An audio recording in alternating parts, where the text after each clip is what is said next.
Hi students, one more question. If 32% of a number exceeds 15% of the same number by 238, then the number is another. చూడండి, the difference between 32% of a number and 15% of a number is 238. కాబట్టి difference ఏదైతే ఉందో పర్సంటేజ్లో ఆ డిఫరెన్స్ని 238 equal చేసుకోవాలి. 32% minus 15% is equal to borrow తీసుకుంటే ఇది 12 అవుతుంది, ఇది 2 అవుతుందమ్మా. 12 మైనస్ 5 7, 2 మైనస్ 1 1, 17%.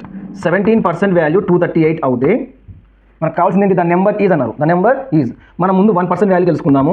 1% వాల్యూ తెలుసుకోవాలంటే 238ని 17తో మనం డివిజన్ చేయాలి. 17 మంది 17, 17 మంది 17, 23 17 పోతే ఎంత మిగులుతుందమ్మా? 6 మిగులుతుంది. 68 అవుతుంది. 17 4 68. 1% వాల్యూ 14 అయితే 100%. నెంబర్ అంటే 100% కదా అర్థం చేసుకోవాలి.